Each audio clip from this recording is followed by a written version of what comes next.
fundamental understanding. You will not hear me saying it's a fundamental understanding of math. I'm saying it's a fundamental understanding of numbers and how they move, how they are constructed, and how they relate to one another. So, for example, number sense is something like when a child is, or when anybody or a child is asked a question like 13 plus 5, you can quickly say that, oh, sorry, let me use something that is much easier. If I say 13 plus 9, you can quickly with number sense say, okay, if I take 7 out of that 9, 3 plus 7 makes 10, plus 1, 10, that's 20, right? And then there's 2 left, that's 22. If you see the way I've calculated that, now if you listen to the way I've calculated that, what I've done is that I've manipulated the numbers. I've moved the numbers from place to place. So number sense is a very critical skill that we don't, as Nigerians and as parents, take our time to build in our children. And that's what I want, one of the things I want to teach you how to do and encourage you to do. And you see, number sense is critical regardless of the age of the child. Whether a child is in secondary school or a child is in primary school or if the child is in nursery, it's very critical to build number sense in a child. So the way to do it when you start teaching your children is that you should stick to numbers between 1 and 10, especially for those children in nursery. Stick to numbers between 1 and 10 for the longest time possible. And that's because numbers between 1 and 10 form the basis of all other numbers. So when you're between 1 and 10, you have to help your children with what we refer to as a 10 frame. If you Google it, you will find the picture of it. It's called a 10 frame. You can make one by yourself at home. If you have this cartons of eggs, the brown ones, does anybody know what I'm referring to? The brown cartons of eggs, the crates of eggs, the brown ones. If you have that and you cut 10, you cut a line of 5 and 2 lines of 5 each. So 10 of it out. So 5 at the top and 5 at the bottom. That's already a 10 frame. That's what you call a 10 frame. And then you buy pom-poms, or even take little bits of paper and squeeze them up. Do you understand? Now, when your child has learned how to say numbers 1 to 10, they only know how to say the number. They don't know how to quantify yet. Quantify means putting a figure to an amount. So counting 5 and knowing that 1, 2, 3 items, 4 items, 5. Okay, all the items here in total are 5. That's what quantification means. But when your child is just learning newly how to count, they're just learning how to count first. They've not learned how to quantify. So that's what we use the 10 frame for. We use the 10 frame to teach children how to quantify. Now, when you put one piece of paper or whatever, a pom-pom or counter, like the lid of minerals, anything, you just put 1 in each of those 10 spaces already. You are counting letting your child know that 1 item represents number 1, 5 items represent number 5, and 10 items represent number 10. Now, the reason this is important is that you can then begin to manipulate within that. You can begin to have what we refer to as number conversations with your children. You can begin to say things like, oh, I have 10 in this 10 frame now. If I take 1 out, how many am I going to have left? Oh, 9 and put 1 back in makes 10. You're going to work with a 10 frame with your child continuously for a very long time, sometimes up to a year. Sometimes up to a year and a half. You keep on working with your child with that 10 frame continuously until it gets to the point where they can visualize what 8 is, and they understand that if I add 2 more, it makes 10. And then they understand also that if I have 5 at the top and 3 at the bottom, altogether I have 8. So that's where you keep going. You keep on, you help them to manipulate between that 1 and 10, manipulate numbers between 1 and 10 in all possible ways. You help them to figure out all the number bonds between 1 and 10. So you see, when children are taught in school numbers 1 to 10 and addition between 1 and 10, and then the teachers just move on. without the children understanding that 1 to 10. And then they're already saying they're already working, writing on 11 to 20 and everything. Those things to me, when I say, oh, my 3-year-old can count up to 500. My 3-year-old can count up to 100. I'm like, okay. To me, that's nothing. It's not an achievement to me. Because to me, what would be a better achievement is if you tell me that your 3-year-old understands the number bonds between 1 and 10. So you sit on that number bonds until they're still working on it till they're like 5 years old. They're working on 1 to 10 and understanding numbers 1 to 10, understanding that 7 take away 2 is 5 and all of that. And the reason this is so important is because we all know that the numbers between 1 and 10 form the basis of every other number that you can ever come up with. So if you have that understanding of numbers between 1 and 10 already, then all the other numbers, manipulating all other numbers will be very, very, very, very easy for them. And I'll give you an example of how. So your child understands numbers between 1 to 10 and understands that 5 plus 3 is 8. So automatically they know that 50 plus 30 is 80 and 500 plus 300 is 800 and so on and so forth. They just know that already because they already know that 5 plus 3 is 8. That is a known fact to them. It's the same way that if they already know that 5 plus 3 is 8, they can also work out what 15 plus 3 will be. They can work that out already because what they have is a known fact there. 5 plus 3 is, you can find it in 15 plus 3. You can see a 5 plus 3 and you can say that 5 plus 3 is 8 and then the 110 will remain as 110. I don't know if I'm getting too technical. If anybody understands what I'm saying, can you please just give me a shout so that I know that I'm not just talking? Yes, please. Yes, for me, it's making a lot of sense. Anybody else understands what I'm saying? It's a bit technical. Okay, let me break it down a little bit more for you.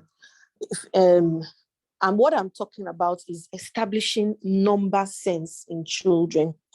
And I said that the best thing, I can give you a description, but the best thing for you to do is to Google what we call the 10 frame. That's 10, the number 10, TEN, and frame, as in like picture frame, 10 frame. If you Google it, you will see what it looks like. And I said you can get a crate of eggs, those brown ones, and cut 10 boxes out of a crate of egg, 5 at the top, 5 below. That is a 10 frame already. Yes, a 10 frame. And I'm explaining that when children under age 5, when they start learning numbers, the first thing that they start learning is how to count 1 to 10. The error that is made most of the times that when those children know how to count 1 to 10, you now start forcing them to learn how to count 11 to 20. And you start forcing them to learn how to count 1 to 100 or 1 to 200. So you say my 4-year-old can count up to 200. So I'm trying to correct that now. I'm trying to say to you that when your child is under 5, I know many people here will resist this, but I'm telling you now that when your child is under 5, your child does not need to know how to count up to 200. Your child doesn't even need to know how to count up to 100 if they are under 5. I'm telling you that what your child really needs when they are under 5 is a fundamental understanding of numbers between 1 and 10. And what I mean by a fundamental understanding of numbers between 1 and 10 is that your child needs an understanding of how those numbers work together. So your child needs an understanding of things like 3 plus 5 is what?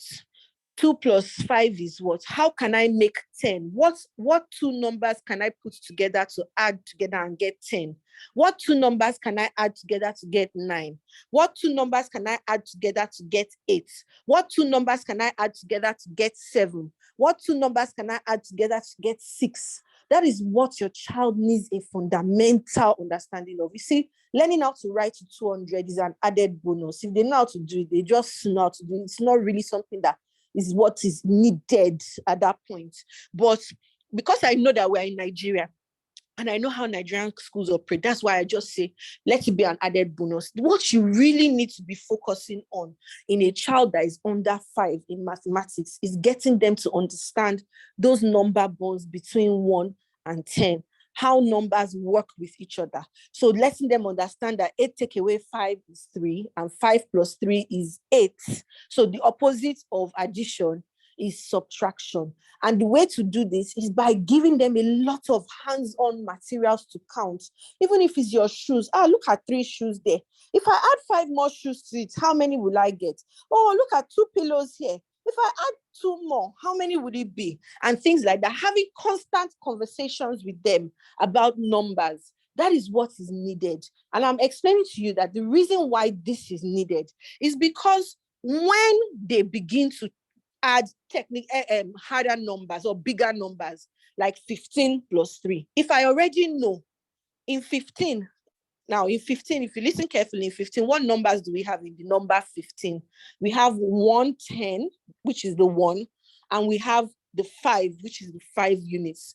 So if a child already knows that 5 plus 3 is 8, they will automatically know when they see 15 plus 3 that, okay, let me add this 5 and this 3. That's 8, those 2 units. And then let me add, then there's 110. So 15 plus 3 is 18. What you need to do is to view yourself. That's why I said this applies to all children, regardless, because in Nigeria today, math has not been taught this way. So a lot of children in secondary school are still struggling because they don't have number sense. You find a lot of children in secondary school that you ask them what's 1,500 plus 300. They cannot give you an answer quickly because they don't understand that 5 plus 3 is 8. Because if you do, you will know 1,500 plus 300 is 1,800 without anybody explaining it to you. Now, that's what you need to focus on at ages under 5. That's what needs to be focused on. Let your teacher in your child's school be doing what they want to do in writing 1 to 200, if they must. Me, I'm very much against that. But if they must, fine. But you, right? Unfortunately, time does not permit me to really ground you in the knowledge of how to do this. But if you Google, if you look online, if you really check online, you will find out how to do this. Like 1 to 10, focus on 1 to 10. Focus on what we call number bonds between 1 to 10. Number bonds, bonds, between 1 and 10. Both addition and subtraction. There's like this pressure for my 3-year-old to write. That's another thing that we'll address shortly, right? So you focus on number bonds, and it's not about even writing it.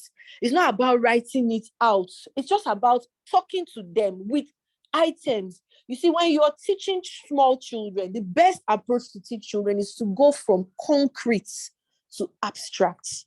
What we mean is by going from concrete to abstract, it means that use things that they can touch, first of all. That is why when we were in primary school, teachers used counters. They always used counters for us to learn. That was the point of counters. When you have things that you can touch, when you have the children are interacting with things they can touch often enough, not just once in a while. And don't just think that, sorry, let me just jump in and say this now. Each child, regardless of how old each child has what we refer to as a learning cycle. And you must study, what I refer to as a learning cycle. You must study your child and know what your child's learning cycle is. And what do I mean by learning cycle? Some children, right, you teach them something today. They might struggle with it a little bit today, but by tomorrow or next tomorrow at the latest, they've gotten it. Right? But some children, okay, you teach them something today. It takes them a week or a week and a half before that thing sinks in. There's nothing wrong with any child. Every child is unique, just like every human being is unique. What you as a parent needs to do, and you prepare your mind, okay, I already know I have 2 boys. I already know that my younger son takes about 2 days maximum to imbibe new knowledge, and he understands that thing and he will do it himself. That first thing, he will ask you a lot of questions. By day 2, he has gotten it. But my older son needs to do that thing for up to a week, sometimes even 2 weeks before he gets it. So what it does is that it prepares my mind so that when I'm teaching them, by day 2, when my older son does not understand this, I'm not frustrated. Neither am I going to shout at him, because I already understand his learning cycle. I already understand how long it takes for him to get something new. I already understand it. I've studied him over the years and I understand. So if he doesn't learn, if I teach him today and I do it with him tomorrow and he still makes mistakes in it and I'm getting upset and angry at him, who would you blame in the two of us when you already know that this is how this child is? But one thing that many of us don't do, we don't take our time to actually study our children, to actually understand what it takes them to learn. Every child is unique and you must always remember that. So going back to what we're talking about number bonds, a child under 5, the first thing they need to know is all their number bonds between 1 and 10. They have to learn how to manipulate numbers. They have to learn that, okay, if I have the number 8, I can break it down in many ways. It can be 4 plus 4. It can be 5 plus 3. It can be 6 plus 2. It can be 7 plus 1. All of those ways will still give me 8. Do you see that between the numbers 1 and 10, there's so much to learn? That we are already, meanwhile in Nigeria, they'll be telling you, go and learn, your child should learn how to write up to 200. But between 1 and 10, do you see how many things that they have to learn? You have to learn how you can make 10. You have to learn the ways you can make 9. You have to learn the ways you can make 8, the ways you can make 7, the ways you can make 6. So you have to learn both addition and subtraction of all those, for all those, get all those figures, the ways you can make 3, the ways you can make 4. So those are all things that you need to focus on learning between 1 and 10. Now, once your child has understood number bonds between 1 and 10 and has number sense between 1 and 10, the next thing that you need to do is to now extend that to 1 to 20. They begin to understand all the things they need to understand between 1 and 20. Now, once your children have learned all the number bonds between 1 and 20, they already have a good foundation for mathematics. They already have a strong, solid foundation for mathematics. They understand the number sense. They have number sense. They can manipulate numbers in their mind. That is when they close their eyes, they can close their eyes and see the numbers in their brain and know how to move it. Okay. Do you understand what I'm saying? So they know how to move it. Like, okay, if I have 9 and I have 1, that's 10. And I have another 10. If I add that 10 to this 10, that gives me 20. Now, this is not cramming. This is a fundamental understanding that we fail to allow our children have. And then it affects their math all the way to secondary school. And they hate math. It's a fundamental flaw in our way of teaching and our way of, as parents too, in our way of helping the children. Our focus is on let them write, which brings me to the question of the person who just said now that there's a lot of pressure for her 3-year-old child to write. I've been talking about this thing for years, I think since 2019, and I've been showing that same picture since 2019. And I realized over the weekend that there was a huge blow up about it because some very popular person on Instagram had shown that same picture, right? In fact, that lady had actually seen, had posted it on my page on Instagram, and that lady had seen it and had discussed it with me, a while back, a year or 2 ago. And this weekend, I saw that she had pasted that same picture. And it's the picture of the X-ray of the hand of a 4-year-old and the X-ray of a hand of a 7-year-old. If you look at those two pictures side by side, right, you see that in a 4-year-old's hands, the bones in a 4-year-old's hands are not properly fused. If you look at a 7-year-old's hands, the bones up onto the wrists are better fused and all of that. Now, when a child is learning how to write, there are many muscles that are involved. There are fine There's fine and gross muscles involved. The fine muscles are the small muscles. Those are the muscles that you have in your fingers. And the gross muscles are the bigger ones, the ones you have in your arm and in your hand. Now, when you're writing, you yourself, if you just hold a pencil now, if you hold a pencil now, you see that if you hold a pencil now, your fingers will be held in a way as if you're trying to button your shirt. That's called a pincer grip, right? And that pincer grip is what makes human beings different from other mammals, right? It's one of the things that makes human beings different from other mammals. Now, as a 3-year-old, that 3-year-old does not even have correct pincer grip yet. I have 2 children, like I said. I never held my children's hands to write, ever. And the reason why I could do that was because up until they were 4, or 5, I was focusing more on strengthening the muscles in their hands, on strengthening their pincer grip. So we were doing activities like, mixing rice and beans together and telling them, pick out the beans. For them to pick that beans out, it's the same grip that they will use to hold a pencil that they are using to pick out that beans. When they play with things like Play-Doh, when you watch their hand, they're squeezing it, they're rolling it, they're doing all sorts of things. They're exercising the muscles and their fingers, right, in their hands. They're exercising their fingers. That's, as a 3-year-old, that's what you're meant to be doing, not holding pencil to write. And unless we learn to advocate for our own children, it will continue. And the reason, I was having this conversation with someone today. Teachers should know better. They're the ones that put pressure on the children to write 1 to 200. I said, well, it's what the society wants. And a school is a business at the end of the day. And nobody wants to lose their customers. If you send your child to a school where your child is 4 and they cannot write to 200 yet, and your neighbor's child is going to a school where they are writing up to 500, what will you say about that school? You say, this school, they don't know what they are doing. Let me remove my child before they spoil my child's future for me. You won't know that they are the ones doing the right thing, and your neighbor's child's school is the one doing the wrong thing.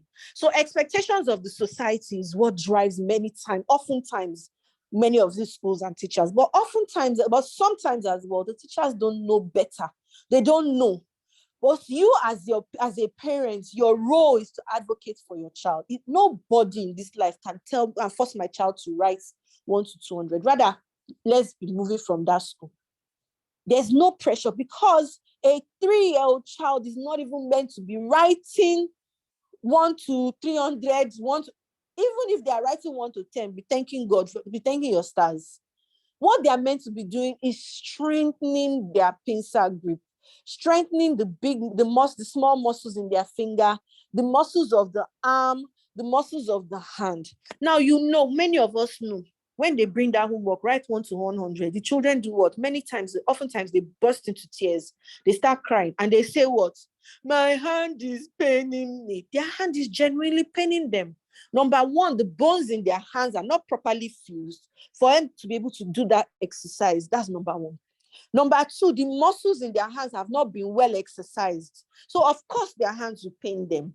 The arm, the muscles in the shoulder, the arm, and the hand that help control that hand when they are writing, they have not been properly exercised. So of course their hands will pain them when you tell them to write 1 to 100.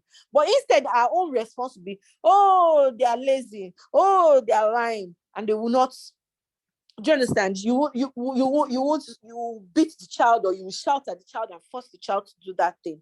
When instead, what you are meant to be doing is actually helping that child at that age to exercise their pincer grip, exercise their muscles and all of that. So to that parent that dropped the comment about so much pressure for their child to write, please don't let anybody put you under pressure.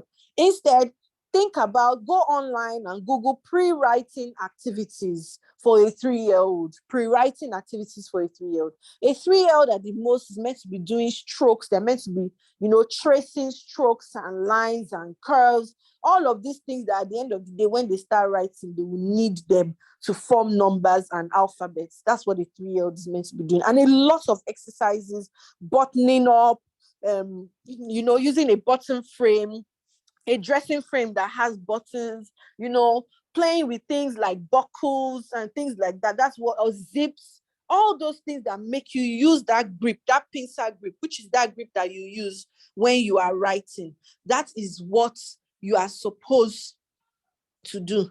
And I don't understand why a 3-year-old needs lesson. There's nothing in this world that can make me believe in that a 3-year-old does not need lesson. You tell the teacher that I have gone to check online, I have gone to check what the expectation. I don't want this pressure on my own child. Pressurize the others. I don't want this pressure on my child.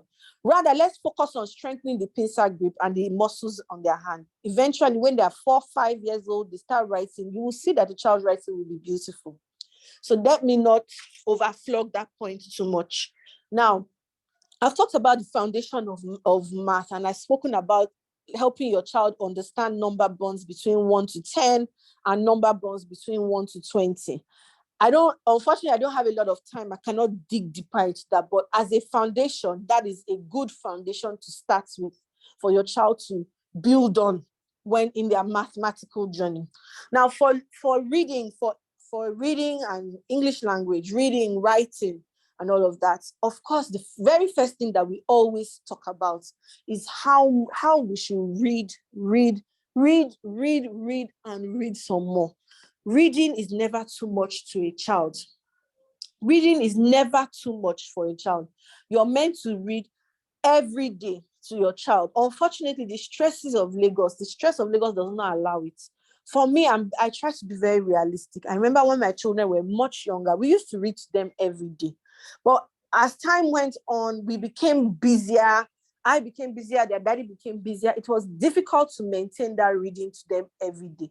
But we made sure that at least in 1 week, we would read to them at least 3 or 4 times in a week. We would read new books to them. And when you're reading a book to a child, it's not just about reading. And please don't, a mistake that we all make is that once children learn how to read, we will now say, go and read the book by yourself. No, you are still supposed to sit down with your child and read to them, read aloud to them, because even then, they are now learning listening skills. They are learning listening skills then. Reading is not just for learning how to read, it's also to promote listening skills in children as well. So when you want to read a book to a child, when you take a new book, you pick up the book and you look at the cover first of all, and you ask the child, what do you think this story is about? From the cover, what do you think it's about? There are obviously illustrations on it. You have a discussion. Oh, you will find out there where children will start giving you different kinds of answers. Why do we do this activity? Because very soon your child will start bringing comprehension homework home. And comprehension really is just a test of their understanding of what they are reading, right? So if you know how to read, it's one thing to know how to read. It's another thing to understand what you're reading. That's what comprehension is. That's just what that comprehension means. So the way you start building that understanding of what they are reading is when you are reading books and novels to them by asking all these questions. So they predict, they tell you from the picture, oh, it's about a dinosaur. Oh, it's about a this. Oh, it's about a that. Okay, let's find out. Then you begin to read the stories to them. As you read the story to them, you begin to point out the sounds that different letters are making. That's what we call phonics. And when Nigerians say phonics, they think that it is about I'm sorry, and how people speak. That's not what phonics is. Phonics is the first level that we use. It's the foundation of teaching a child how to read. Phonics is actually ascribing a sound to each letter. So it's not about teaching them A is for apple. You're confusing that child. What sound does A make? It makes ah. The sound that A makes is ah. So you can teach the child that the name of this letter is A. The sound it makes is ah. Do you understand? It will say the name of this letter is B, but the sound it makes is B. And it's very important because when the child begins to understand the sounds that the letter makes, when they see a word that they don't know, they can sound out each letter and then blend it together. All right? They blend it together to make up a new word. So phonics is the first step when you are teaching your child how to read. You teach them the sounds of a letter, of letters. When you are reading to them, you randomly point to any letter and you show them, oh, what sound is that? You ask them, not what letter is this or what's this letter? You ask them, what sound does this letter make? What sound does that letter make? Like that. Do you understand? Sorry, am I clear? Is everybody following me?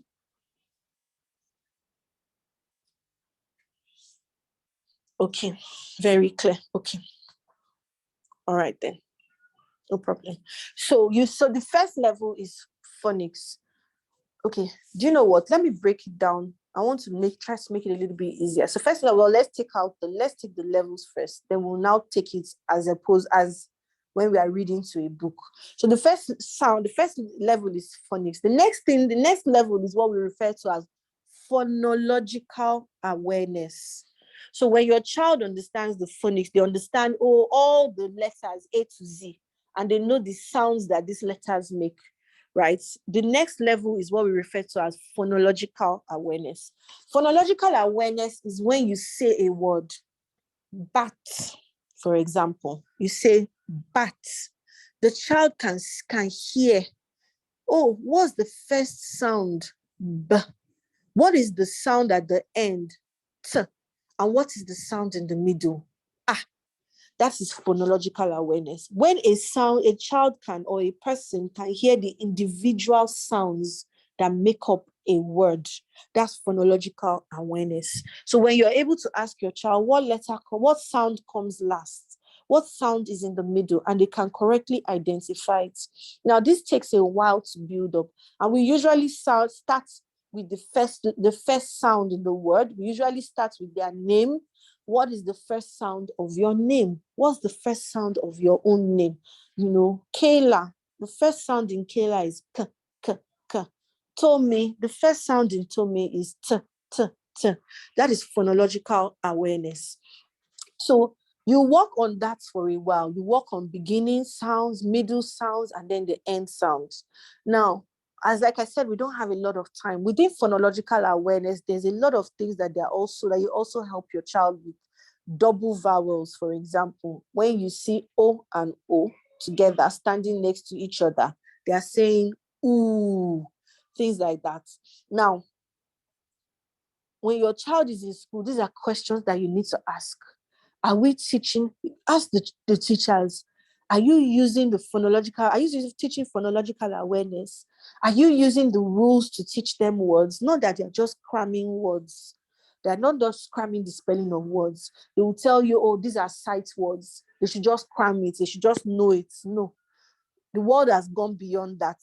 If you want more information, I seriously encourage you to go and read up on something called the science of reading. The science of reading. There's so much research. The science of reading is a body of research that has been carried out for years, going up onto 20 years, 30, 25 years now, but has now been consolidated as at, I think, last year or so. It has been consolidated by educators worldwide, and even schools the governments in America, in the UK, in Netherlands, wherever, they are now saying that all curriculum must be aligned to the science of reading. And the science of reading is basically the steps that I'm telling you. It's basically that a child should learn phonics first, then learn phonological awareness. Then after the child learns phonological awareness, the child, and then all the vowels and the sounds that each vowel makes.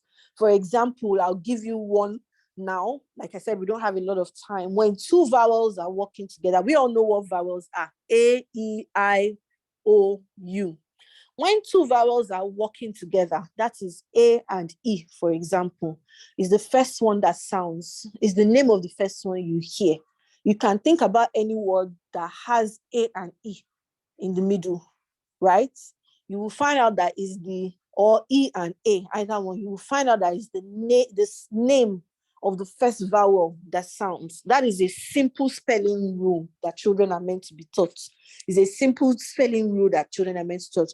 Children are meant to be taught that when you have two consonants like S and H working together, they can become something like sh. You don't say SH, you say it as sh together. I don't want to go too technical in that, but you can just check out what we call the science of reading. If you're really, really, really serious about supporting your children in learning how to read, the science of reading is something that you need to find out about. So after phonological awareness, the next step that we go to is now teaching children how to blend. So you know the different sounds now, right? You know the different sounds now. And so you now teach them how to blend. B, a, t. So you blend bat, and then you blend the letters together. After doing this, then you know that your child is now on what we call word level. You begin to tackle tougher words. And then you now get to sentence level. Sentence level structure is that a child can read a sentence and not just read it, they can read it fluently and they can understand what they've read. Those are three different things entirely. First, they can read it. Second, they can read it fluently. And third, they can understand what they have read. After that, you begin to move on to what we refer to as paragraph level. So they can read a sentence. Now they can read a paragraph. And when they can read a paragraph, they can understand what the main idea, what the idea of that paragraph is. What is that paragraph talking about exactly? Okay. And then they can also understand what it is. They can make meaning of the whole paragraph. Okay. So that's the next step. After that, what you begin to work on is fluency, making them fluent in their reading. I've compressed everything as fast as I can right now. At this point, let me just quickly stop and ask if there are any questions on any of the things I've spoken about so far.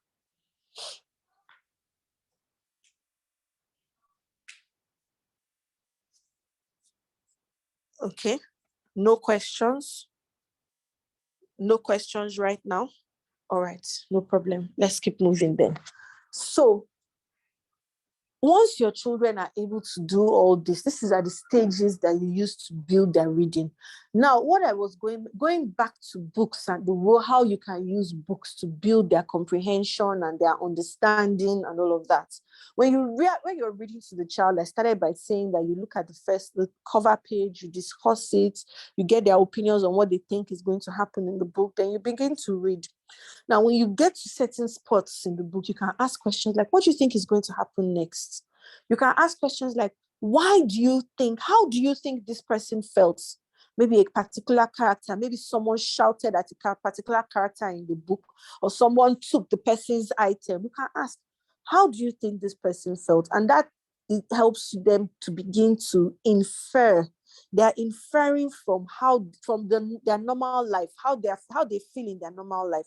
They are applying what has happened to them to what they are seeing in the book. That's a skill of inference, right? So they're beginning to, and it also builds empathy as well in the children. Oh, this boy's mommy shouted at him. I think he will feel very sad. I think he will feel, oh, he got a gift. I think he will feel very happy, and things like that. Now, then from there, after that, you begin to ask questions like, what do you think will happen next? You begin to ask questions like, oh, what if we didn't want the story to end like this? How else could the story end? That's for, of course, older children, maybe children that are like 5, 6 years old. You begin to ask them to give an alternative ending to that story.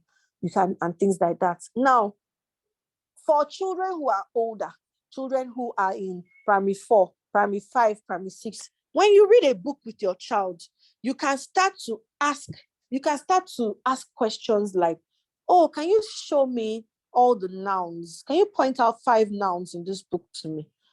Can you point out 6 verbs? Can you point out adverbs? You tie it into what they're doing in school.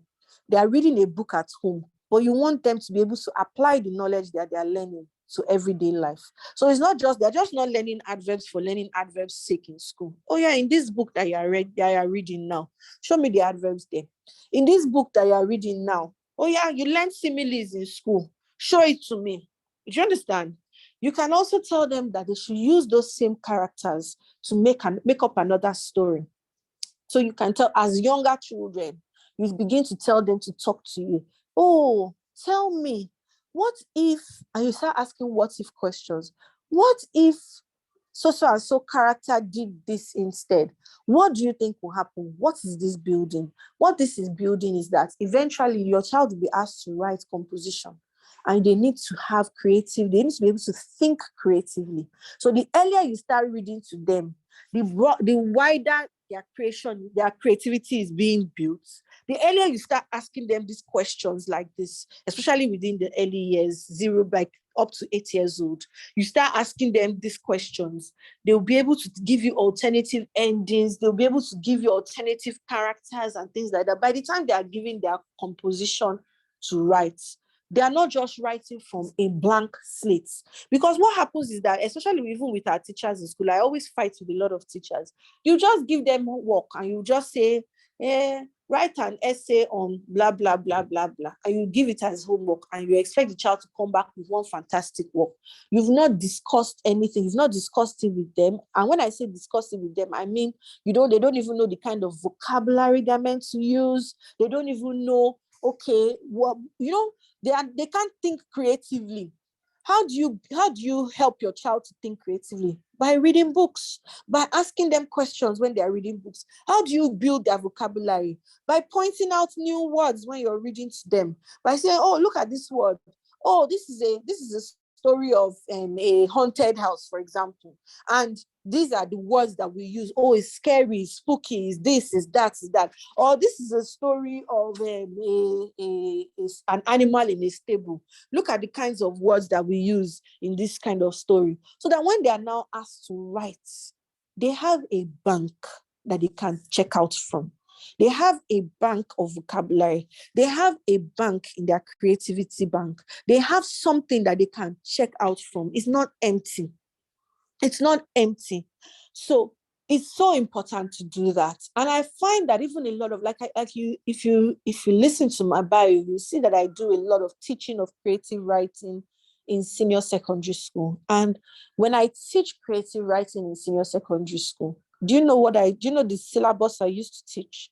I use primary 3 syllabus to teach children in SS2. I use primary 3 syllabus. It is that bad. And I'm not talking about public schools here. I'm talking about private schools. And the reason is because many parents and teachers have failed to teach these children the fundamentals, to help them build their vocabulary, to widen their imagination, to widen their creativity. There was something that my son's teacher did, and I was so impressed the other day. She asked them to write an essay on a visit to a theme park. And she did not take it for granted that everybody will know what a theme park is.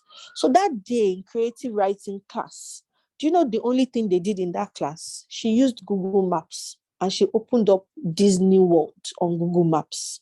And they talked about it.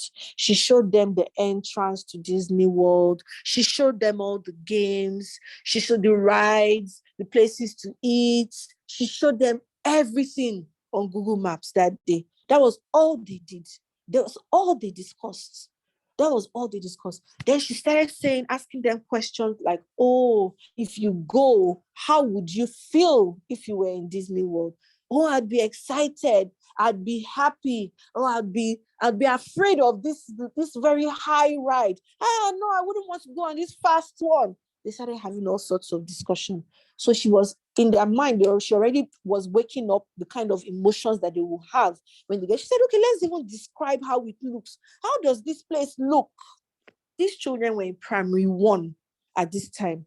How does this place look? Oh, it's beautiful. No, don't just tell me only it's beautiful. Describe, talk to me. Oh, there's a big gate. Okay, what other word can we use instead of big? A gigantic gate, a huge gate, a massive gate. They started thinking about other words they can use instead of big. Okay, what about the ride? There are so many rides, different ones. What else? There are lots of colors. There are lots of characters there. By the time these children were asked to write on this essay, right now, while nobody is expecting that they will spell correctly, they will know how to put their full stop perfectly or anything, but they could give something because she had filled their bank. She had filled their bank of knowledge. They knew words to use. They could describe it. They could write at least 10 lines of description of what a theme park was and how they would feel if they visited a theme park.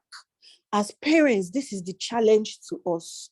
We are expecting so much from our children without giving them enough. Another thing I'd like to encourage you to do is to get into the habits of podcasts. There are the technology is there for us to use. There are many podcasts out there today, and there are many free ones. There are Bible podcasts, there are story time podcasts. For me personally, my phone, I just go on the podcast, I look for podcasts, right? And I download them on my phone. And these podcasts, they every time there's a new episode, I don't know the word to use. Every time there's a new episode, it downloads onto the podcast, right? It updates the podcast. That's what I'm trying to say. There's a Bible one that they listen to, right? And that one dramatizes the Bible to them. So it dramatizes the story of Esther. It dramatizes all those things. And why do I do this? Why do I make them listen to podcasts? I make them listen to podcasts because it sharpens their listening skills and it sharpens their comprehension skills as well. So that by the time that they're asking questions, or being asked questions, they can answer you simply by listening. It's building their understanding when they read a passage as well. That's number one. The podcasts that we do are not only Christian podcasts. Like I said, we do podcasts on story time, right? And I'm very, very, very careful. What I do is I try to listen to them first before I let my children listen to them. But in this life, no matter how careful you are, there will be some stories that will still say something. There's a particular podcast my children listen to. It's called Circle Round. And in that podcast about, it's a podcast that is actually made in America. It's made in America, in Boston. But I think that what they do is that when they find out where their listeners are from, they also try to make sure that they include some local stories from where majority of their listeners are from. 2 weeks ago, the story that was on that podcast, I didn't quite like it. It was about Yemoja. And they were saying the story of how Olodumare created, and my mind, I was like, oh my goodness, what is the meaning of this, But my son said something to me, and it's because, we've been listening to it all this time. He said, Mommy, I know this is not how the world was created, so this must be fictional. I just jumped on that train and said, yes, it's fictional. And that's because we've learned about what fiction and non-fiction is from listening to podcasts before. So he said, I know this is not how the world was created, so it must be fiction and must just be a story. I said, yes, it's just a story that is made up by the Yoruba tribe. He said, oh, I see, I understand. But at the end of the day, what did he pick up from there? He learned some new words. He learned some new words. He built his vocabulary. He was able to listen to the story and dissect it and understand it and know that, okay, at the end of the day, it broadened his horizon. It drove home the points that some stories are made of, some are not made. Okay, so I encourage you to search for podcasts as well. You can always just type podcasts for children, Bible podcasts for children. You will find a lot of them. Listen to them and pick the ones that are that you feel are beneficial to you. Another thing that you can use is something called Vooks, Vooks. Vooks is a storybook tool. It's a video storybook, basically. It's a video library. Vooks is you find a lot of books on it, and they are reading the books. Basically, the children are reading along as the person is reading it, and they have, kind of like brought the pictures of the book. It's like they have what's the word? It's like a cartoon, but it's a book. They are reading the book, right? So that encourages their interest in reading as well. Now, for those who have children who are older, who are already like in primary 5, primary 6, and secondary school, you might say to me that all these things that you said today does not really affect me. Let me tell you something. You might have a child that is struggling with math. You may have a child that is struggling with writing. You may even have a child that is struggling with reading. I have had to hold an intervention for a child in primary 6 before. And by the time I tested him, I told the parents that your child is reading at primary 2 level. And this child was going to one of the best schools in Lagos, right? So I said, your child is reading at primary 2 level. In fact, even statistics support it and tell us that at least, I think maybe up to 30 or 40% of children who are aged 10 or 11, and I don't know the exact figures now, that anyway, children who are 10 or 11 and are in school, about 30 to 40% of them cannot read. They can't read. You just think they cannot. And it's not only in Nigeria, it's a global problem. It's a global problem. You have children graduating from school in America and they can't read. You have children who are 14 years old, they can't read. They can't. So it's very easy to say, all these things that she's saying is for early child, is for nurseries, for primary. But what you can use these things to do is to diagnose your children who are in GSS1, who are in primary 6.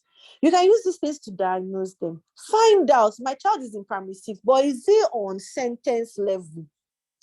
That is that he can only read a sentence fluently and understand. Is he on paragraph level? Can he read a whole story from beginning to end, a short story from beginning to end, and actually understand it, give you the main points, make inferences, and do all of those things? Can he summarize it or tell you or give you alternative endings? That helps you know what level your child is at. And it is if you are honest with yourself, if you've done that and you see that this child is just on paragraph level and struggling, can only read one paragraph and understand, is it not better for you to go back at that stage to start making the corrections? Is it not better for you? What if your child is in secondary school and you find out that your child is just a child that has crammed words? So when they see new words, they cannot apply the knowledge that they have in letter sounds to read the new word. They cannot, because there are many children like that as well. They've crammed the word. So whenever they come across the word, they will repeat the word. You would think they know how to read, but they don't know how to read. It's because they've seen the word before.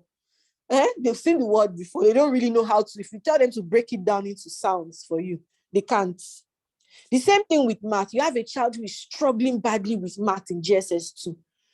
The problem might simply be that the child has no number sense. How about just taking, especially because they're already in GSS1 or 2, to be so fast, take some time, just like a month, to help them practice number bonds between 1 and 20. Then help them just practice, just let them know that one and see the difference it will make in their math. Is there any mathematics that you are going to do that you don't use addition and subtraction between 1 and 20 in? Is there? There's none. Absolutely none. So I don't want to. I think if I'm correct, I think I have used up all my time. If I'm correct. Yeah. Okay. So let me round up there. So Yes, that I don't I think that's a good place to round up. So thank you very much for having me. I hope that you were able to pick 1 or 2 things from my very long speech today. I hope that thing was useful to you there.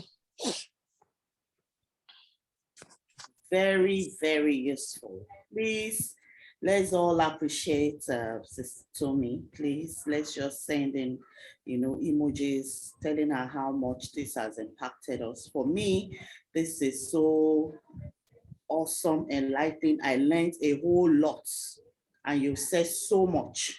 And I'm glad that I quickly remembered to start recording.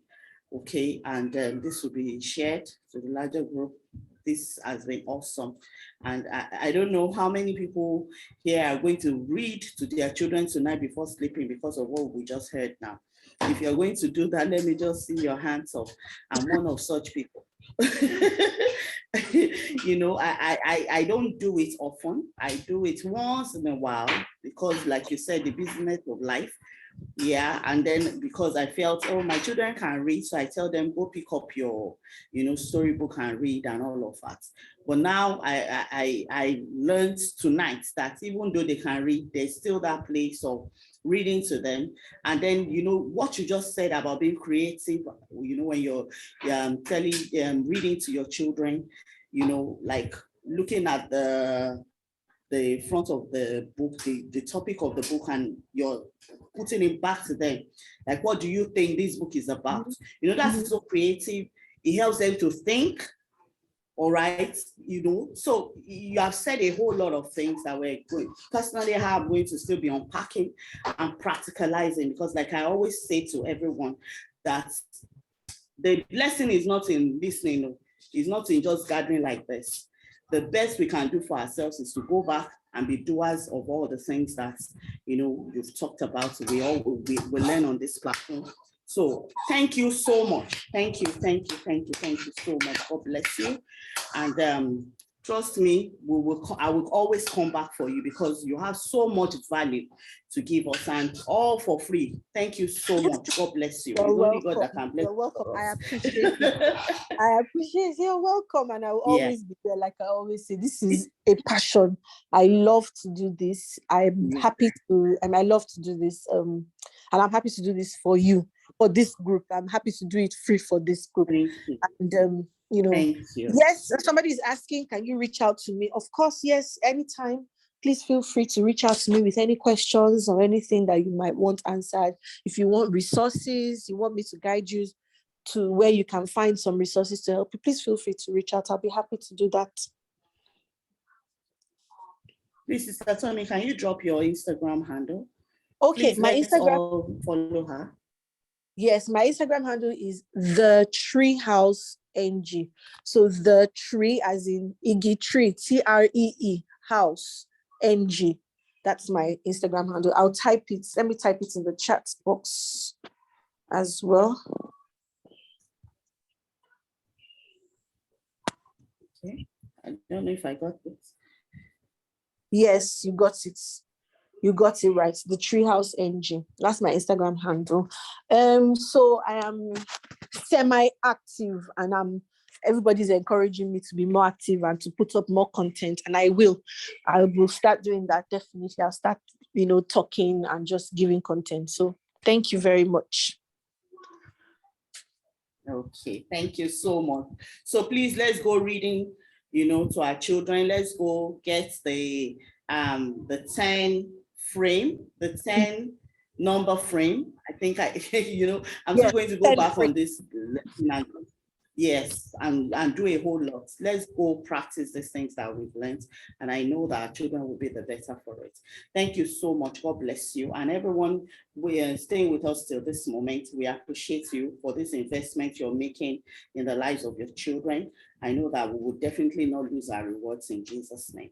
Thank you so much, everyone. God bless you. Please do have a wonderful week ahead, and good night. Good night. Thank you, Sister Tomi. Good night. Thank you so much. You're welcome. Good night. Good night. Good night.